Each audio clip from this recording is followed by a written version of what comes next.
অবৈধভাবে কোঅপারেটিভ সোসাইটির জমি হস্তান্তরের অভিযোগ ঋতব্রতপন্থী তৃণমূল বিধায়ক সমর মুখার্জির বিরুদ্ধে বিধায়কের থানায় ডেকে পাঠালো চাঁচল থানার পুলিশ।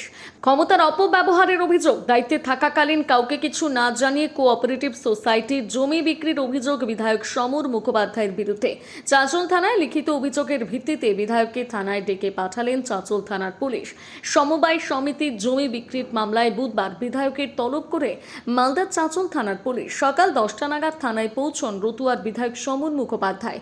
জমি মামলায় হাজিরা দিতে গিয়ে থানা থেকে বের হতে তৃণমূল বিধায়ককে ঘিরে চোর চোর স্লোগান দিতে দেখা গেল বিজেপির কর্মী সমর্থকদের। তৃণমূল বিধায়কের সঙ্গে বিজেপির কর্মীরা বচসায় জড়িয়ে পড়েন। বিজেপি কর্মীদের আঙুল উঁচিয়ে দেখে নেওয়ার হুমকি দিলেন তৃণমূল বিধায়ক। চাঁচল থেকে রাহুল মণ্ডলের রিপোর্ট, সানন্দা নিউজ। আমি একজন বিধায়কের সাথে কথা বলছি, এটা আমি জানি। আমি দীর্ঘদিনের রাজনীতিবিদ, আমি সেটাও জানি। ওইটা আমাকে ফাঁসাবাই, ওই যে জমিটা আমার দেখানো হয়েছে, আপনি সেটা দেখলাম না। এই ছবি নেওয়া কি করে হয়? ওর ছবি করে হয় সম্পত্তি। ওর ছবিটা তো আপনি অনৈতিক কাজকে গলা জোর করে বললে হবে না। হ্যাঁ, ওই যেটা আমার নামে দেখানো আছে সেটা সাক্ষী মার্কেটিং জমি নয়। তাহলে এখানকার কি করে জমিটা বিক্রি হলো আপনি বলবেন তো? এখানে ব্যাংকের জায়গাটা কি করে বিক্রি হলো? সহবাইকার ব্যাংকের জায়গাটা কি করে বিক্রি হলো? আপনি পুরোপুরি এর মধ্যে ইনভলভ। আপনি ইনভলভ। আমার ছবি হচ্ছে, অসুবিধা নেই। আপনি পুরোপুরি ইনভলভ এবং আপনি এটার মধ্যে জড়িত। চোর চোর চোর আপনার মারফতেই হয়েছে।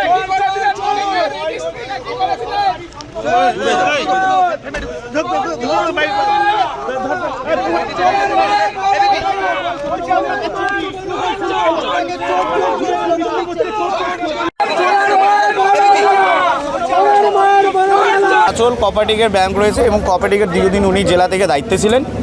সেই জায়গা উনি নিজে রেজিস্ট্রি করে সেই জায়গা বিক্রি করেন, সরকারি সম্পত্তি বিক্রি করেন, কোঅপারেটিভের জায়গা বিক্রি করেন। আমরা আজকে দীর্ঘদিন ধরে এই বিষয়টা জানতাম যে একটা সরকারি জমি উনি কীভাবে অবৈধভাবে বিক্রি করেন। আমাদের 4 তারিখের পর সরকার এসেছে এবং এই সরকার আসার পর আমরা জানি যে আমরা এই জায়গাকে আবার প্রশাসনিকভাবে ফিরে পাবো। পুলিশ তৎপরতার সাথে এই জায়গা ইন্টারোগেশন করে কী অবস্থায় রয়েছে এবং কী জায়গা আছে তা মানুষের জন্য আবার ফিরিয়ে দিবে, এই আস্থা রাখছি। পাশাপাশি যিনি অবৈধ কাজ করছেন এবং দেখলেন তো আপনারা সামনের দিকে যে কীভাবে অনৈতিকভাবে উনি অনৈতিক কাজকে নৈতিক বানানোর জন্য গলা জোর করে কথা বলছেন। দীর্ঘদিনে এই মালদা জেলার উনি একজন বরিষ্ঠ রাজনৈতিক নেতা, দীর্ঘদিন ধরে উনি বিধায়ক, রতুয়ার দীর্ঘদিন ধরে উনি জিতে এসেছেন।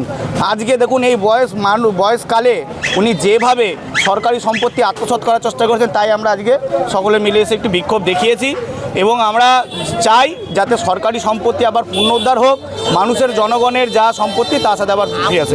যেটা আমার নামে দেখানো হয়েছে সেটা দাগ নম্বরই ভুল।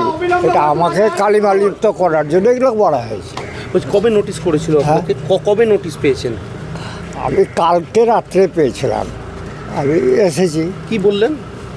আর ওটা ফলস, মানে যে দাগটা দেখানো হয়েছে, আমি স্পেশাল অফিসার ছিলাম, যে দাগটা দেখানো হয়েছে আমার নামে ফলস রেজিস্ট্রি করানো, সেই দাগটাই ভুল।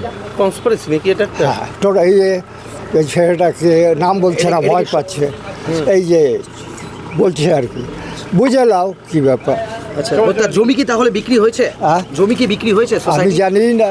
আপনি তো দায়িত্বে ছিলেন সোসাইটি। আরে বাবা, যেটা আরে আমার নামে দেখানো হচ্ছে সেটা আমি প্রেস কনফারেন্সে অনেকদিন আগেই বলেছিলাম। এই তুই ছিলি তো, প্রেস কনফারেন্সে বলেছিলাম যে এটা কনস্পিরেসি, যাতে আমি টিকিটটা না পাই। আচ্ছা, টিকিট পেয়ে গেছি, যারা আমি টিকিট পাবো না এই কনস্পিরেসি করে ওরা এটা করেছিল। যে জমিটা দাগ দেখানো হচ্ছে সমর মুখার্জি বিক্রি করেছে, সেটা শামসি মার্কেটিংয়ের জমিই নয়। ক্লিয়ার? তাহলে এটা কি আপনাকে ফাঁসানোর চেষ্টা? হ্যাঁ, কে ফাঁসাচ্ছে? ওই ছটার নাম জিজ্ঞাসা কর না। কোন দল ফাঁসাচ্ছে আপনাকে? ষড়যন্ত্র করে কোন দল ফাঁসাচ্ছে আপনাকে?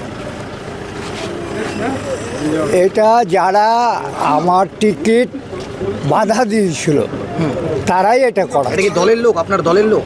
যারা টিকিট চেয়েছিল রতুয়ার, যাতে মমতা আমাকে টিকিট না দেয়,